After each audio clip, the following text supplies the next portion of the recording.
Throughout the bloody battle for the Pacific, one class of fighting ship was always in the thick of the action. Its creed was to go in harm's way, and its motto, kill or be killed. From protecting the capital ships and bombarding enemy troops, to sinking submarines and bringing down the dreaded kamikaze, it took on the full ferocity of the Japanese and won. Always fighting at close range, they were the eyes, ears, and teeth of the American Navy, the destroyer. Best damn ship in the Navy. Thank God for the Fletchers, because I think the Fletchers were vital in winning the war. Using extraordinary archive film and color reenactments, Battle Stations takes you into battle with a machine whose name says it all, the destroyer.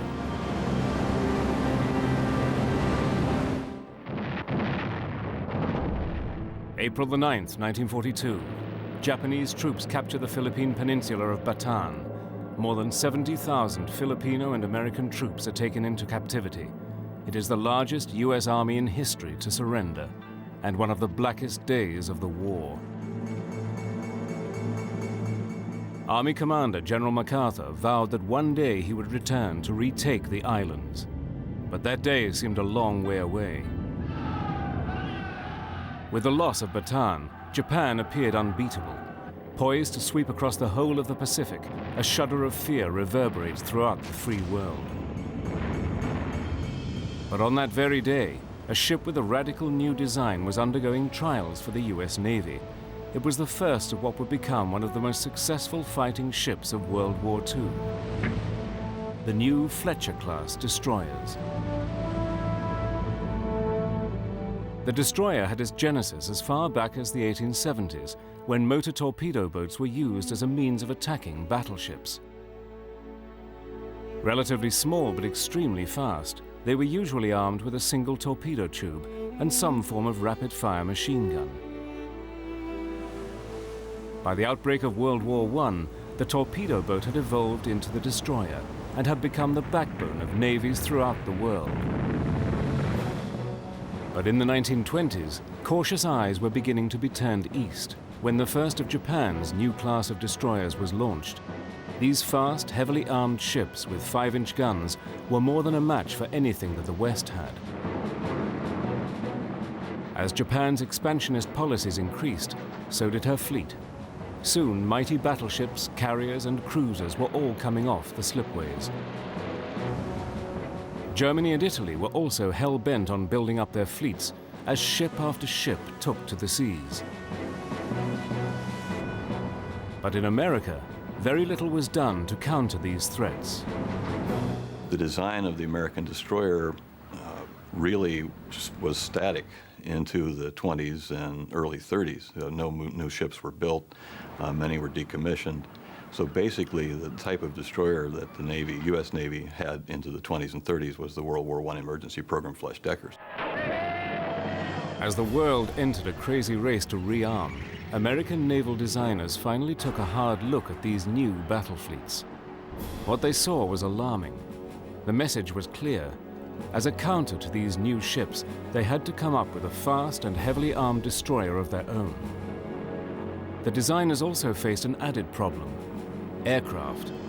As planes became faster and more powerful, a new breed of destroyer would have to be able to carry enough firepower to protect themselves and to destroy the aircraft. Slowly, a new design evolved, and in 1939, plans were laid down to build a new class of American destroyer, the Fletcher class. These would be the largest class of destroyer ever built by any nation. Its design was an engineering achievement of balancing ruggedness and seaworthiness, armament and speed on a classically proportioned steel hull. At 376 feet long and nearly 2,900 tons when fully loaded, the Fletchers were significantly larger than any previous American destroyer. They had 5 5-inch guns, 10 21-inch torpedo tubes, 7 40mm and 7 20mm guns. They were also armed with 56 depth charges. The destroyer would also be the first to be fitted with surface and air warning radar. With their 60,000 shaft horsepower engines delivering a speed of over 36 knots, the destroyer was destined to be an awesome fighting machine. And world events would soon prove it. In September 1939, Germany invaded Poland, and World War II began. By 1940, the war at sea had intensified, and German U-boats began decimating British convoys in the Atlantic. While still neutral, one incident would bring America one step closer to war. On September the 4th, 1941, during a routine convoy patrol, an American World War I destroyer, the Greer, had 2 torpedoes fired at her by a U-boat. The U-boat fired torpedoes at the Greer, which in turn responded with depth charges. Greer, of course, had been shadowing the submarine, and so the German U-boat skipper, in defending his ship, fired torpedoes. Although the Greer was not hit, in a fireside chat, President Roosevelt sent a chilling message to Germany. With millions of Americans listening in on the message, he issued a shoot-on-sight order to the U.S. Navy on any German vessel found in American waters. But let this warning be clear. From now on, if German or Italian vessels of war enter the waters, the protection of which is necessary for American defense, they do so at their own peril. Shortly afterwards, another U.S. destroyer, the USS Kearney, was badly damaged by torpedo with the loss of 11 American sailors. These were the first U.S. deaths by Germans. America had been blooded in a war that it was not part of, and the U.S. Navy's destroyers had fired America's first shots of the war. Little did anyone know that this was just the beginning, and full-scale world war was soon to erupt, with the destroyer at the tip of the spear.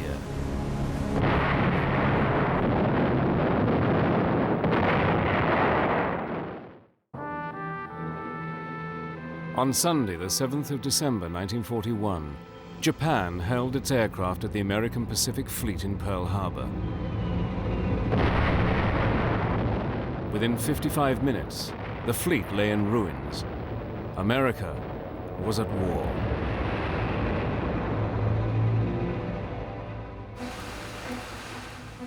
Immediately, the might of U.S. industry mobilized behind the war effort. Its Pacific Fleet had been severely damaged, and it needed ships to take the fight back to Japan. Along the length and breadth of America, shipyards sprang into action to build the hardware that would avenge Pearl Harbor. 11 shipyards were given the task to build these new destroyers.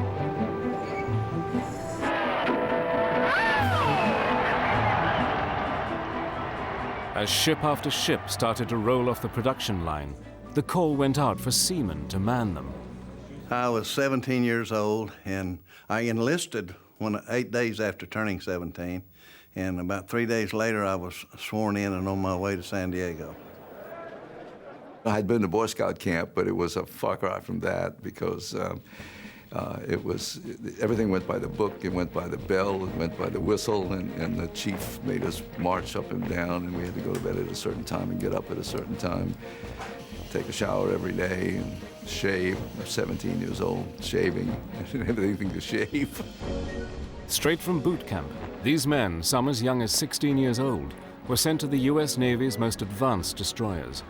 For many, it would be love at first sight. I felt that I was going to be assigned to a small carrier, which I didn't want. And then when I saw a destroyer, I thought, well, now this is what I want, and as luck turned out, that's what I got. Well, I loved it immediately. That's called the Dungaree Navy. All one crew, really. Officers and men were one group together. Destroyer is a special thing unto itself. It has the speed, and it throbs, and you know you're at sea on those things. So it was something I found exhilarating. Meanwhile, the bloody fight for the Pacific intensified.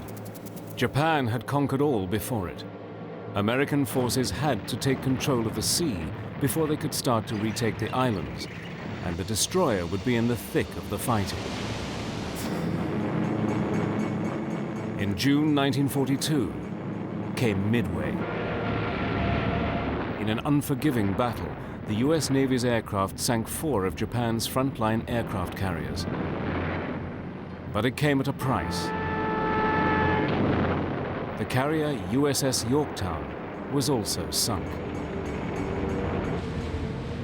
At the same hour, 7 time zones to the east, the first of the new breed of destroyers was ready to enter the fight for the Pacific.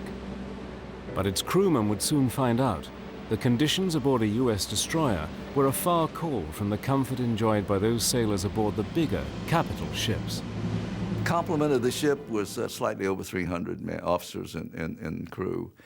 And the officers, they lived 2 to a stateroom, and the enlisted people lived 50, 60 in a compartment. And the bunks were just big enough for one person. You didn't turn over too much because you'd fall out. They were stacked either 3 high or 4 high.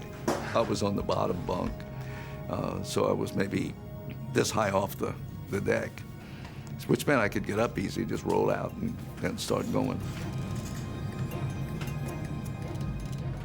When everything you own goes in a little footlocker that big, you know, it doesn't seem like you're needing space. You know, you got plenty of room.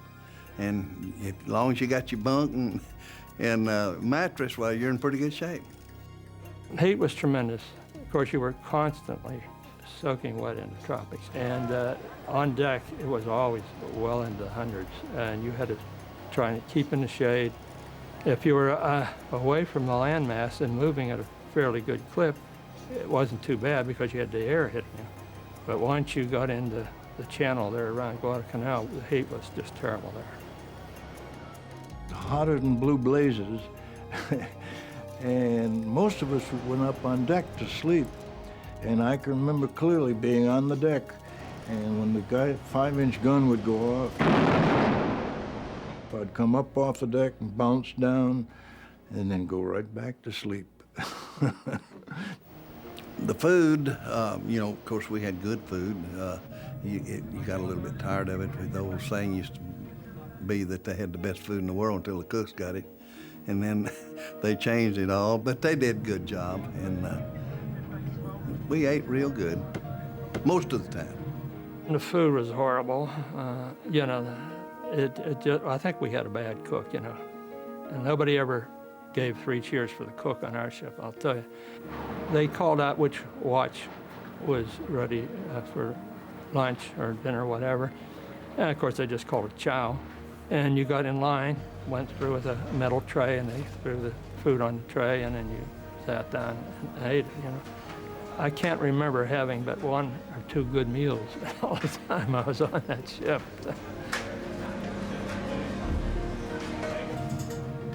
For the officers, life on board a destroyer was much more comfortable. The officers lived pretty darn well. By tradition, they had Filipino mess boys in white jackets. The wardroom, with a wardroom table and a couple of places to sit down. We were served on china and silver. But it was the washroom facilities which were the harshest. Aft, where I lived, we had 2 showers and maybe 2 dozen lavatories and 6 toilets. And the toilets were a trough with planks across the trough to sit on and seawater running in one end and out the other. And of course, the ship rolled all the time and pitched, and it was always water on the deck, so your feet always got wet. When you went into a shower booth, there'd be 4 other guys already in there. So what you did there was kind of lather up and get splashed from these other fellows, and then hopefully get enough water on you to get rid of the soap. So there's always maybe 8 or 10 naked men standing around either getting wet or soaping or getting rinsed or whatever. It was an experience. But within the washroom, there was one place that no one wanted to be, on the red seat. Back then, during World War II and before, sailors who had a venereal disease, they were considered to have stolen time from the Navy because they couldn't have certain duty, and they were set aside. And whatever time that they lost, they had to tack it on at the end of the enlistment so that the government didn't lose anything. And so rather than have them use the same facilities that everybody else had, because might catch something, which of course you couldn't, but we didn't know that, they had a separate toilet for that sort of thing. By the autumn of 1942, Fletcher-class destroyers had arrived in Guadalcanal and were formed into an elite fighting unit known as the Cactus Strike Force. For the US Navy, it wasn't a moment too soon. Japanese forces were continuing to advance. The technology, engineering, and armament of the destroyer had to pay off. Lives depended on it. By early 1943, the first 5 Fletcher-class destroyers had arrived in the Pacific, ready for action. Known as the Cactus Strike Force, their first role was to target and smash the Japanese supply convoys that were ferrying troops needed to continue their invasion of the Pacific Islands. It's something that's hard to describe. You have no lights. Not any ship has a light showing. And there were all sorts of navigational hazards which you thought of. As a matter of fact, we were using some charts that dated back to the 1700s. We got very close, within 60 miles of the Japanese airfield, so that's why we had to do it at night. And they were coming down mainly to resupply their troops, and they had a sophisticated barge system that would go hug the shoreline and go at night. So our job was to intercept them and try to cut them off, and their job was to get by us. Already the role of the destroyer was changing. Once looked on as a defense for the capital ships, the new Fletchers were now being thrown into the furnace of battle.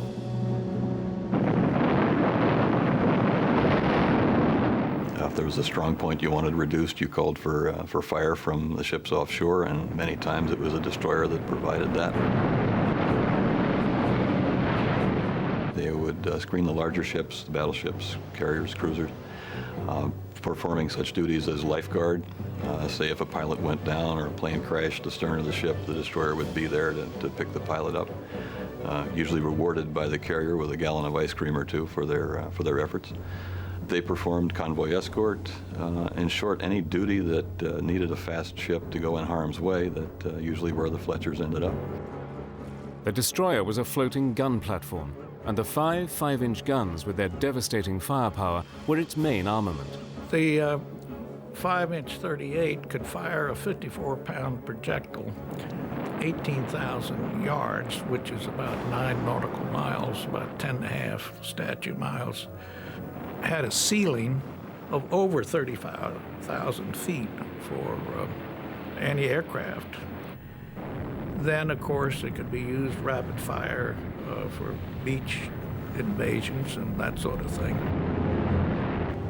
Ammunition from the magazines below decks was fed to the guns as fast as they could use them. We fired 3 every 3 seconds, but they had to qualify that because that if everything goes proper, these men laying these big projectiles in the tray, they can't hold up too long loading them that fast.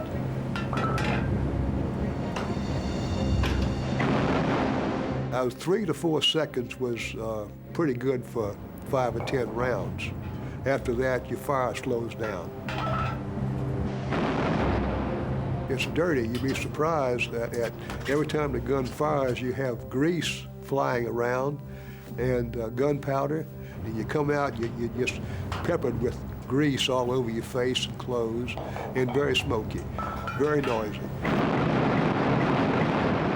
The Fletcher's 40 and 20 millimeter anti-aircraft guns could put up a shield of steel against enemy bombers and fighters. The 40 millimeter rate of fire was 160 rounds per minute, and the 20 millimeter a staggering 450 per minute, enough to shred an aircraft in seconds.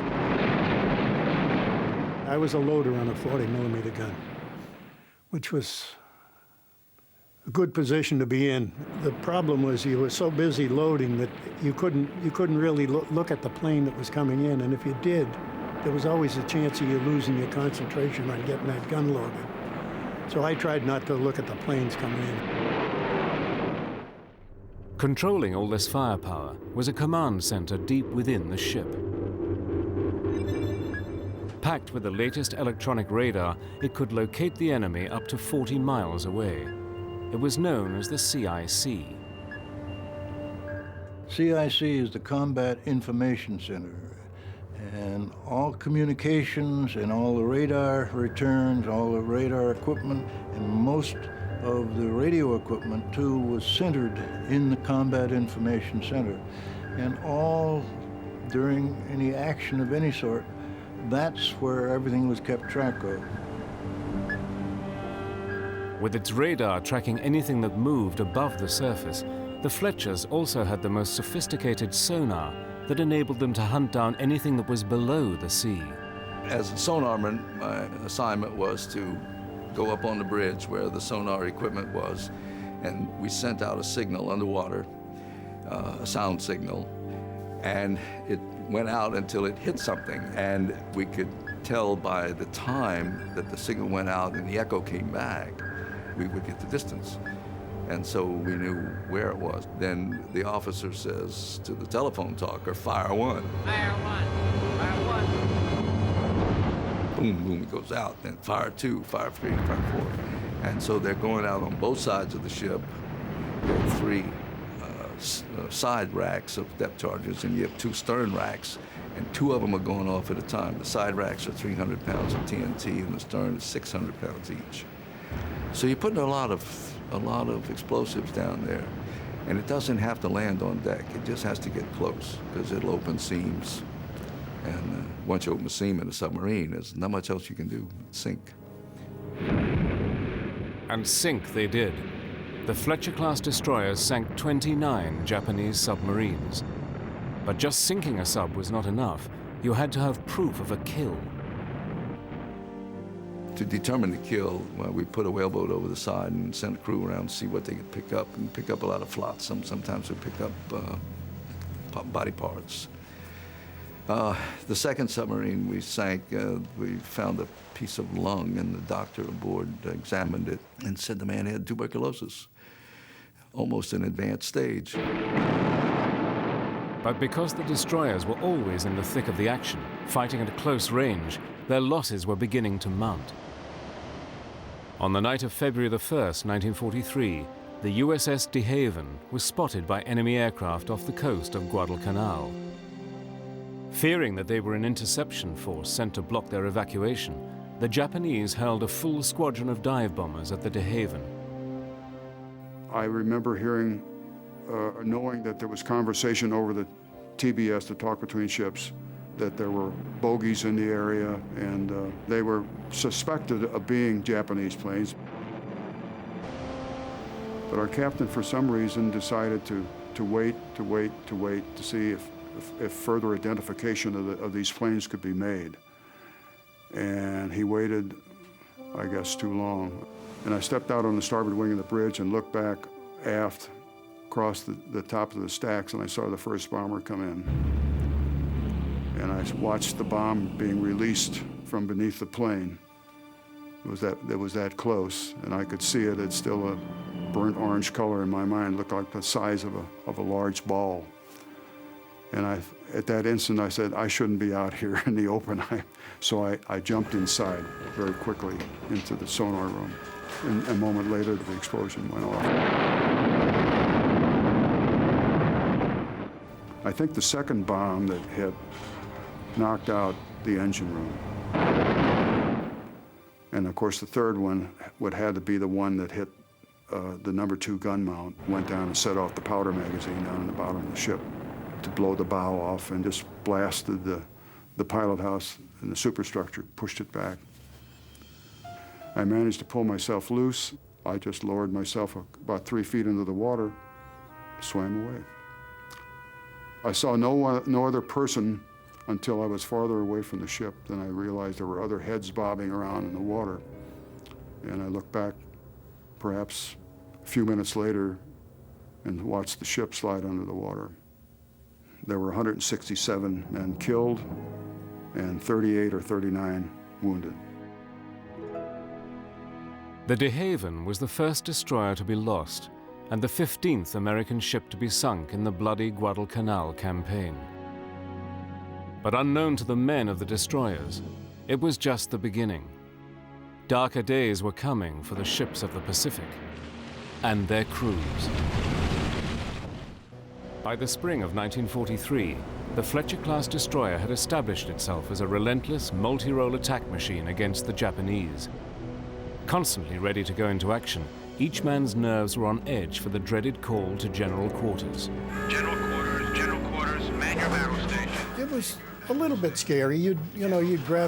Usually you left your helmet up at the gun, at your battle station. You know, it was hooked onto the gun up there.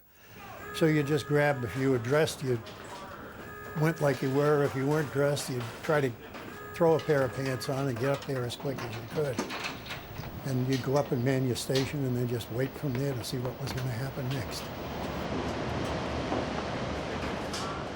With the call to general quarters and never knowing if they might be sunk, the men of the destroyers had a special way of protecting their valuables. The few little valuables we had, we were always thinking what to do. We would put them in a rubber, we called them in those days, and today they call them condoms. But anyway, we would put all our little valuables in there and then tie a knot in this thing and keep it in our pocket. On every front, they were involved in close contact battle, using every one of their weapons to destroy the enemy.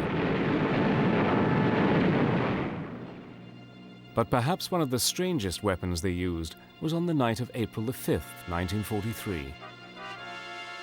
The USS O'Bannon and the other destroyers of the Cactus Strike Force were returning from a mission bombarding Japanese shore positions when the O'Bannon picked up a large Japanese submarine on her sonar. Everybody looked, and sure enough, there was a submarine sitting on the surface. We had a Commodore aboard, and he wanted to ram that submarine, and the captain didn't want to. Fearing that a collision could cause an explosion, the O'Bannon's captain ordered a hard change of course. As the two ships came within feet of each other, the Japanese suddenly woke up to the situation. We got right up to them, and they paid no attention to us, and we were running right alongside of them when they woke up and jumped up and started running around it. Nobody could fire anything. Our smallest guns could not come down to that to fire on the submarine either. So some of the fellows picked potatoes out of the bins, which were right handy, and started throwing them, because there they were, And the Japanese evidently thought they were hand grenades, and so they ran and started throwing them back and throwing them off the submarine before they would blow up. And in that period of time, they did not get to their gun, and we were able to pull away from them and start firing. And then we came back and made a run on them. And evidently, we learned later that we actually did sink the submarine. A fitting tribute to the men of the O'Bannon was delivered in the form of a plaque. It was sent by the potato growers of Maine. The relentless fight for the Pacific continued through 1943, and by 1944, the destroyers had been involved in some of the bloodiest battles of World War II. But it was during the Battle of Leyte Gulf that the fighting men of the tin cans became legends. On October the 25th, 4 Fletcher-class destroyers were on escort duty, protecting a task force that was involved in landing operations at Leyte Gulf. 2 of these destroyers were the USS Johnston and the USS Hull. When the Johnston had been commissioned, her captain, Commander Ernest Evans made a speech to his crew that typified the destroyer-man's creed. "This is going to be a fighting ship. I intend to go in harm's way, and anyone who doesn't want to go along had better get off right now." I said he had more courage than was good for the rest of us. Believing that they were screened from any surface attack by the ships of Admiral Halsey's 7th Fleet, the Johnston and Hull were completely surprised when heavy shells started to land around them. The two destroyers, the Johnston and the Hull, were in the gun sights of the Japanese Navy's center fleet. There were 4 battleships in that Japanese fleet, 8 cruisers and 11 or more destroyers. And the Yamato was the largest battleship in the world. They had 18.1-inch guns, and they had 9 of them. And one projectile weighed about 3,400 pounds compared to our 54 pounds for a 5-inch projectile. Captain Evans, who had promised his men that they were going into harm's way, led his ship in a David and Goliath heroic attack. The first order I heard him give was all ahead flank, and which meant as fast as you could go. We began making smoke, zigzagging, so he told our gunnery officer to pick out one of those lead cruisers, and we did, and we made the torpedo run on it, and I know I stood over on the starboard side and watched all 10 torpedoes as they were fired.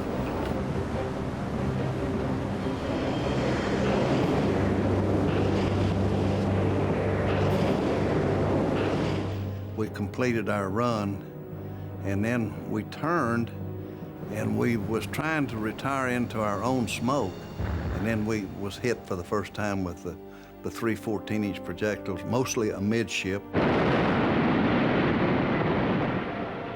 The ship just completely rose up out of the water and came down with a thud. That projectile, it's got a wow, wow like that, and it's a terrible noise. For some reason, I just turned and started walking forward, and I only got just a few feet. And as a round came in and killed most of those guys that I was standing with. And I look back and I recall, I can still see it today, one of my friends from about half up, and his arms are still moving. Helpless in the water and pounded by the Japanese heavy guns, the Johnston turned to help its fellow destroyer. Its young crew members began to think the unthinkable. And I truly believed that that was the last day of my life. With a Johnston dead in the water, Captain Evans had no option but to abandon ship. It was a bad feeling. You know. First of all, you'd never seen anything like you saw that day, and you was one of those that thought, well, this can't happen to me, Yeah, it wasn't a good feeling at all. As the survivors huddled together on life rafts, they thought that rescue would come swiftly. As the day wore on and the evening came on and began to get dark, well, then you begin to wonder, now, where in the hell are they? And why aren't they up here, to retrieve us? Within 2 hours, the Johnston, the Hull, and the escort ship Roberts had been sunk, and the survivors were scattered over miles of ocean. But the U.S. Naval Command was fearful that if one ship should find them and stop, it would be a sitting target for enemy submarines. They issued a terrible order: permission denied to save survivors. Our task force commander knew exactly where we were.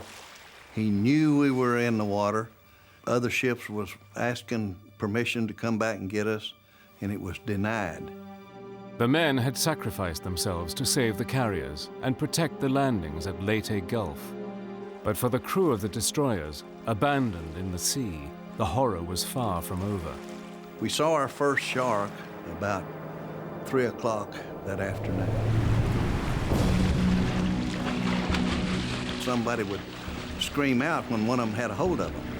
And we had a chief petty officer that one of them got him in one of his thighs, and then just a few minutes afterward got him in the other thigh. And so when they'd scream out, you knew that a shark was hitting somebody. For the next 2 days, the men fought the sharks and the elements. The water was cool at night, but the sun was hot in daytime. And of course, we were from here up, you know, we're getting burnt real bad. This little float wasn't very big that we had, and we put the wounded, most wounded, inside that, which was a couple of guys that was burnt real bad and couldn't see. Then dark or just a little bit after dark, both of them died.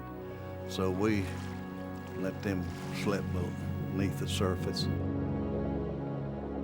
When finally rescued, out of the combined crews of over 600, only 147 survived from the Johnston and 86 from the Hull. The heroism of the destroyer crews who had helped to win the Battle of Leyte Gulf was summed up by the official naval historian. In no engagement of its entire history has the United States Navy shown more gallantry, guts, and gumption. Following this victory, the Philippines were successfully recaptured.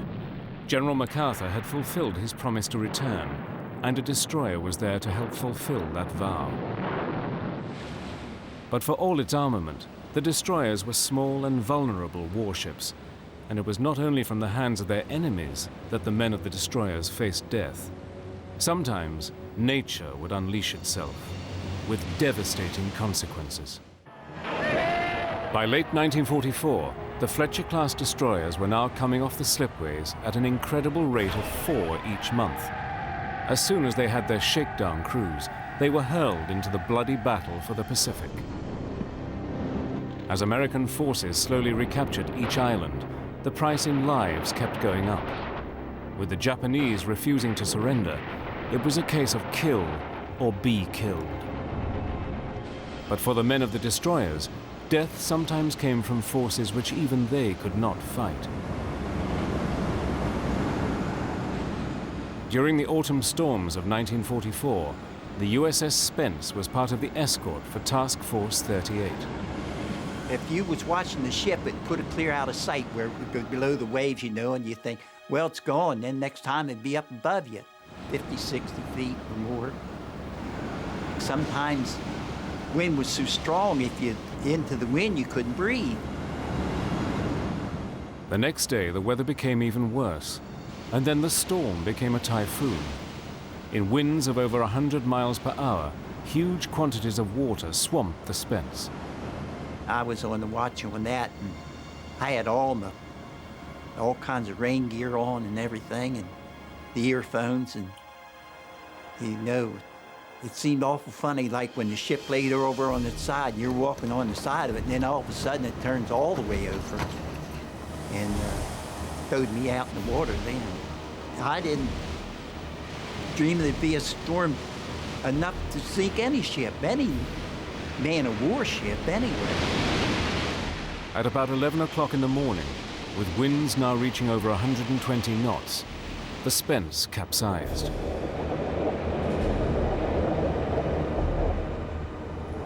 Of the 330 men aboard, only 24 survived. Everybody that was below deck in the engine room and the fire rooms and that, they never had a chance. The ship upside down, there's no way in the world they could ever get out. 2 other destroyers also sank in the typhoon, and the mighty carrier, the Hornet, had its flight deck ripped apart. In total, approximately 790 officers and men lost their lives during the storm. But for the men of the destroyers, another, far more deadly onslaught was about to face them.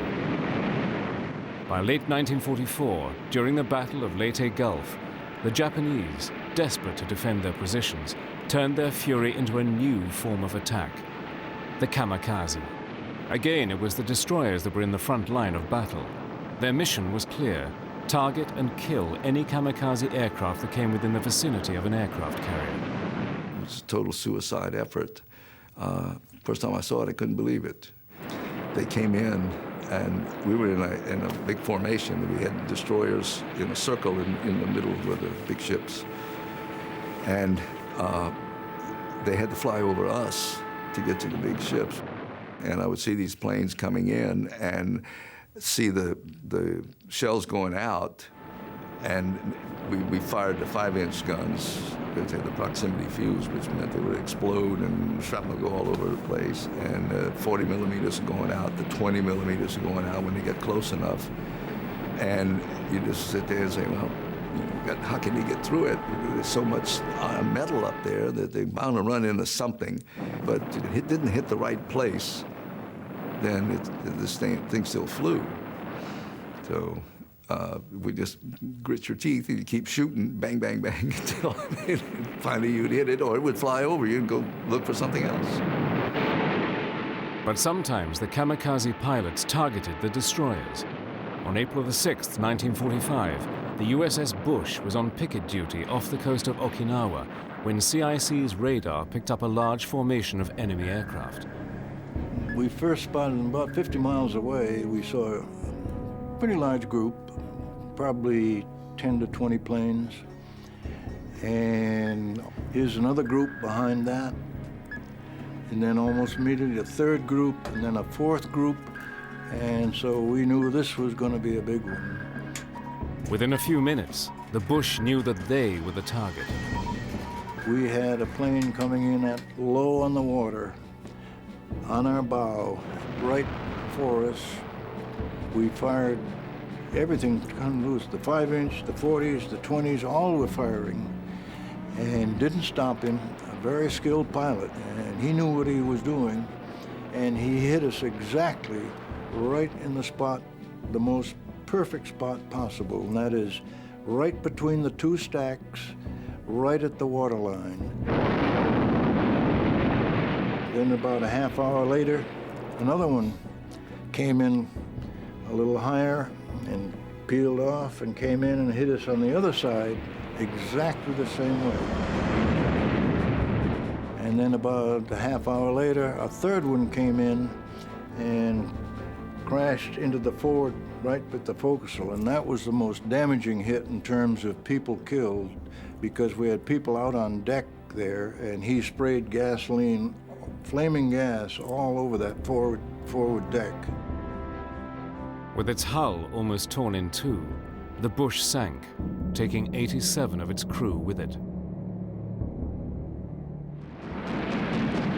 In the weeks that followed, the destroyers faced more than 1,500 kamikaze attacks, and by the war's end, had fought in nearly every naval battle. In total, over 1,300 battle stars were awarded to the Fletcher class. But a bigger accolade awaited them.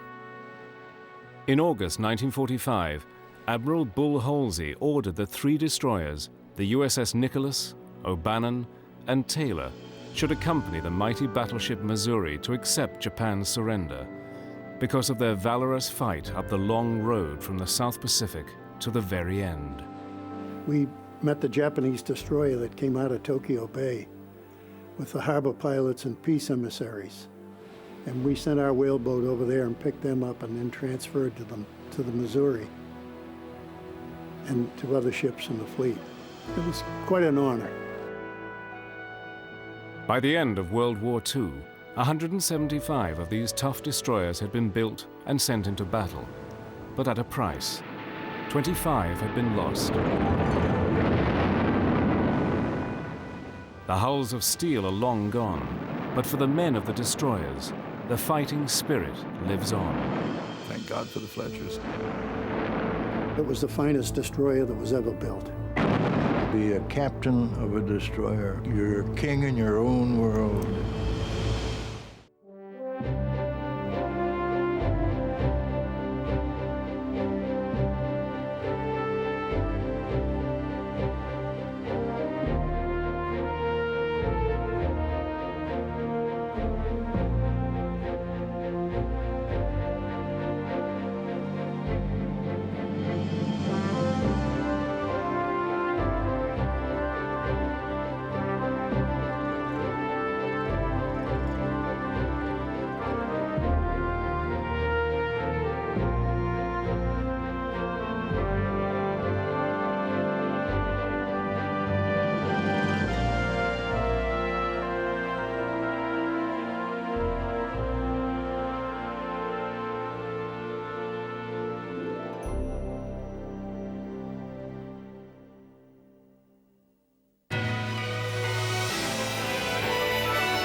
Oh, I'd probably seen a John Wayne movie or something, and I was 17 years old, and I enlisted 8 days after turning 17, and about 3 days later I was sworn in and on my way to San Diego. When I went aboard, first went aboard, as I mentioned, I was assigned to the deck force in the forward part of the ship, which is the 1st Division, and then later I was assigned to work in the laundry, which was good duty. You made a little extra money and working in the laundry, and you had pretty regular hours. So for at least the last 2 months, maybe a little bit longer, I was assigned to the laundry, that the ship was afloat. I had worked in the laundry on the night of the 24th, and I secured about 4 a.m. on the 25th, and went to my bunk in the mess hall, and about 6 o'clock, general quarters sounded, which wasn't unusual because we did that if we were underway. And I went to my battle station, and we were there only a short time, and we secured. And I went back below and got in my bunk again. And then about 5 minutes to 7, the general quarters alarm sounded again. And someone passed the word that the Japanese fleet was 15 miles astern of us. Well, that does something to quicken your pace when you hear something like that. And so we again went to our battle stations. And I know when I got topside, I imagine the captain got on the bridge just about the same time I got to my battle station, because the first order I heard him give was all ahead flank, and which meant as fast as you could go. And then he said left full rudder, and we began making smoke, zigzagging, and headed back. I didn't know at that time that we were headed on a torpedo run, but we were. And so he told our gunnery officer to pick out one of those lead cruisers, and we did, and we made the torpedo run on it. And I know I stood over on the starboard side and watched all 10 torpedoes as they were fired, and then I don't know why, but I felt better by going back to the port side. Of course, they could shot all the way through the ship anyway, and but at least I felt better being on that port side. And we completed our run, and then we turned, and we'd never been hit yet.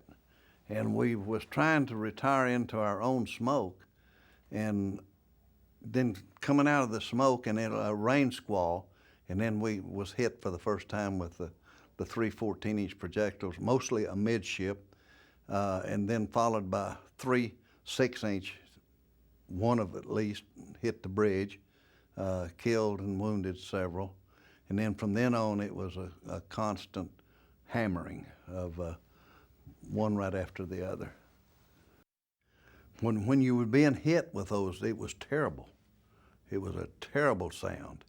And I know after it finally the ship was shot up so bad in my area that it was burning and you could no longer stay up there, so I went to the main deck, and I was amidships, and was standing kind of under a gun tub, which was affording some protection, I thought, from shrapnel.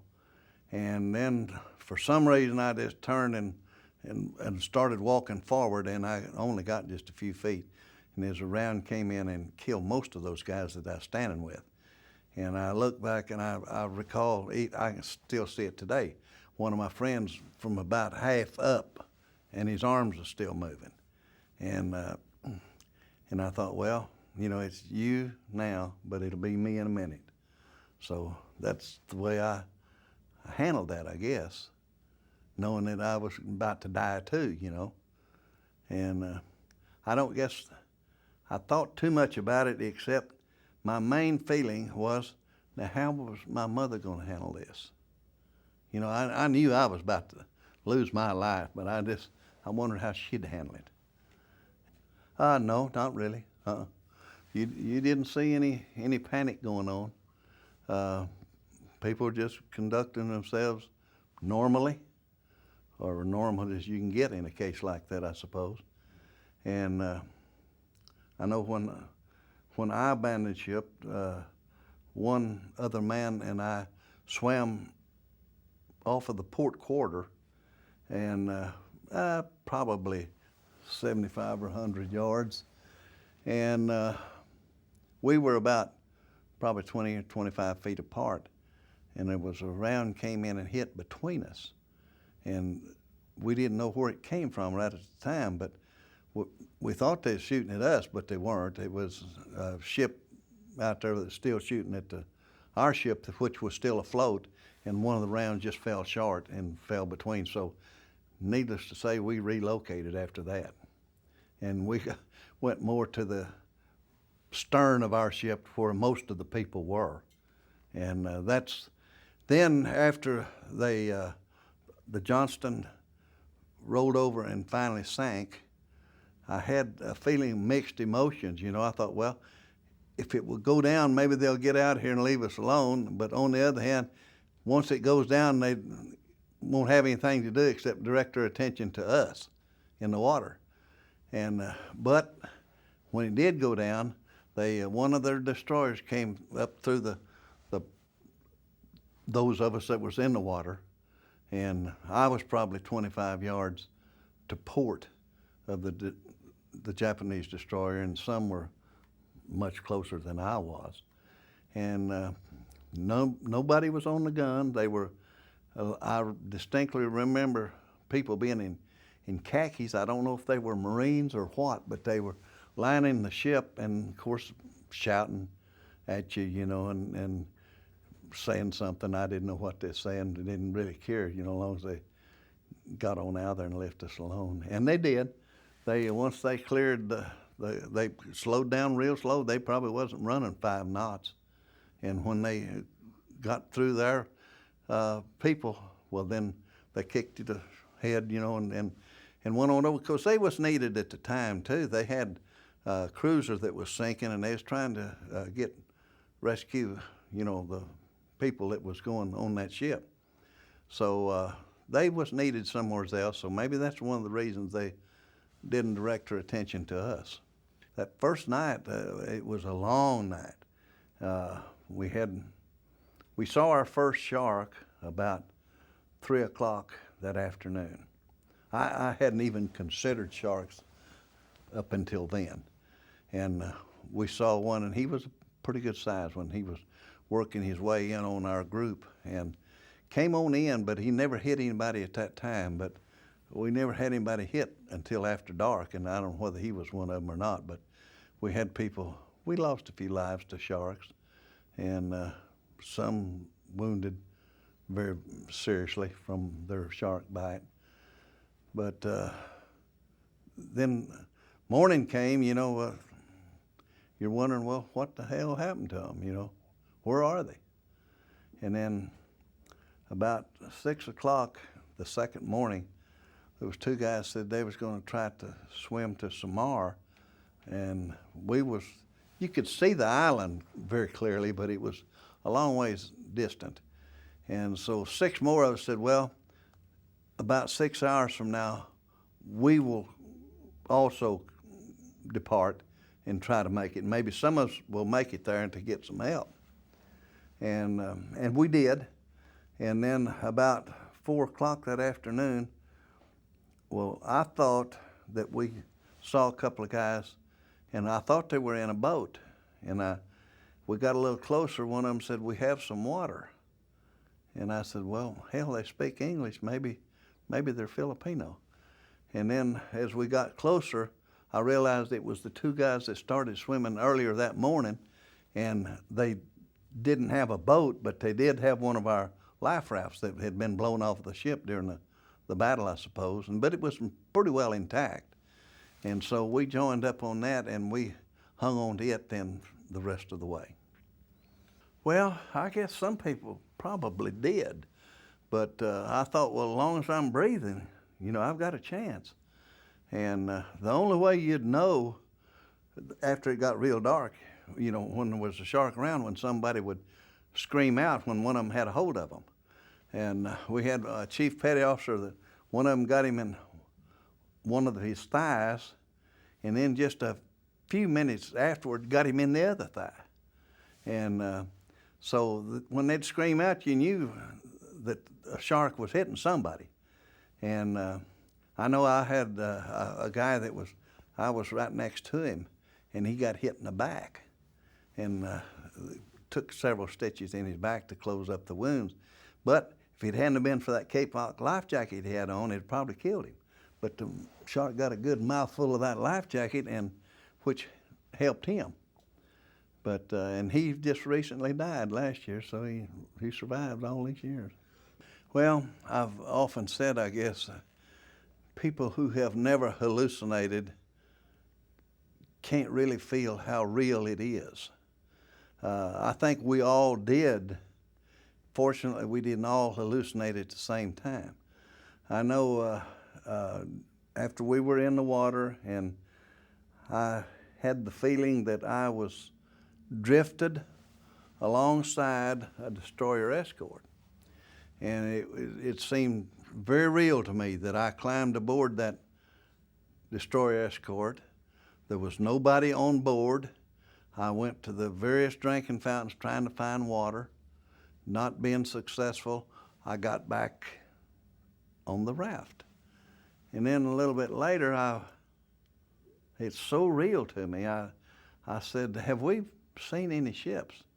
And one guy said, yeah, we did see some DEs a while ago. Well, I thought, well, damn, I knew that. And then I got to think, well, now, if I was ever up off of this raft on that deck, why did I get back in this water? And so I ruled it out. I knew that hadn't happened at that time. But it was so real to me that, and it was to those other people too, I'm sure. And as one of our survivors, he's dead now, he said some of those people that hallucinated, he said, I don't think they ever came all the way back, and I think he's right. Some of them didn't. And they, even today, if they're still alive, have problems with separating fact from the fiction or what they think happened.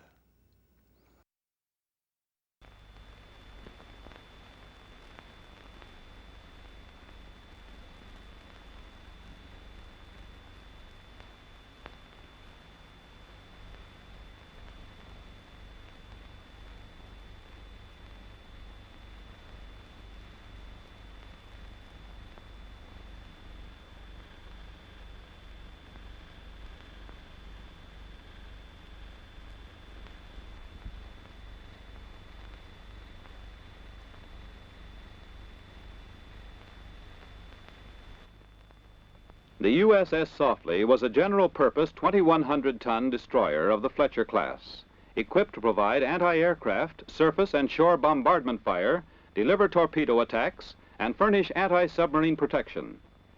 Converted to a prototype anti-submarine warfare vessel, she has undergone extensive changes in equipment. Improved and enlarged ASW facilities have been installed with marked reduction in anti-aircraft and torpedo equipment. Her war complement of 309 crew members has been reduced to 264, with consequent reduction in living accommodations. But operating experience has demonstrated the need for additional personnel without additional living space being available, a common occurrence on present-day ships. The Softly's engineering plant, controlled from this throttle board, requires 1/3 of the ship's total crew to operate the machinery that provides the power to carry the ship's offensive weapons to the scene of action and to operate them while there.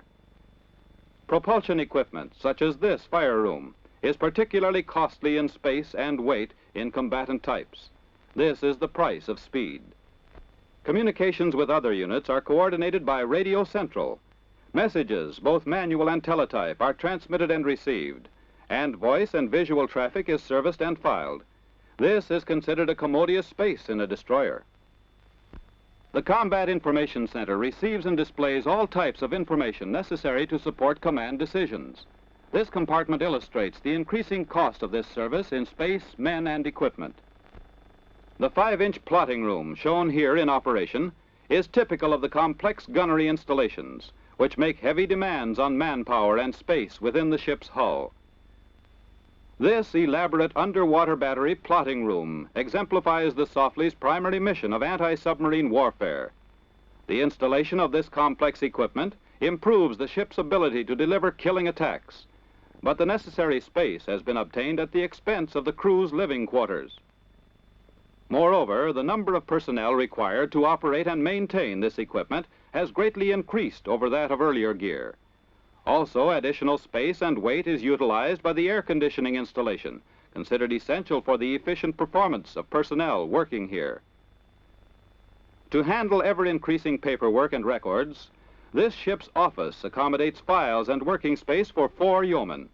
However, space limitations here and in other offices require much of the ship's paperwork to be performed and retained in the officers' rooms. The ship's laundry contains a washer, extractor, dryer, and presser, which must be operated on a 24-hour basis to provide weekly laundry services. The ship's sick bay has facilities for routine medical treatment, while the engineering log room adjacent provides office space for the largest department aboard. This, then, is how the crew works. Now let's look at their living spaces. This is the E Division berthing compartment before reveille. 70 men with all their personal effects and miscellaneous ship's equipment are accommodated in 800 square feet of area, 11.5 square feet per man. But increases in personnel necessitate the use of cots. Shops and passageways are pressed into use for deck space, and sea bags substitute for lockers, with dubious effects on sanitation and morale. Traffic problems approach a maximum at reveille. Even the bosun's mate occasionally gets trapped in the narrow passageways. As mentioned earlier, this compartment has 11.5 square feet per man, a reduction of 2 square feet below the standard of 13.5 prescribed by the Bureau of Ships. Notice what this means in the way of individual privacy and dressing convenience. To this must be added the confusion occasioned by ship's motion, the possible presence of additional foul weather gear whenever adverse weather conditions exist, the ever-present high-level noise from machinery and blowers, and the odors resulting from such confined living. Each transom locker shown accommodates 1 man, 6 cubic feet of stowage space for all his personal gear. Every bunk and locker in this space is occupied, despite 10% or more of the crew being continually away at school or on leave. Restricted passageways and ladders add to the difficulties experienced by the crew en route to the washrooms and topside, especially in rough weather.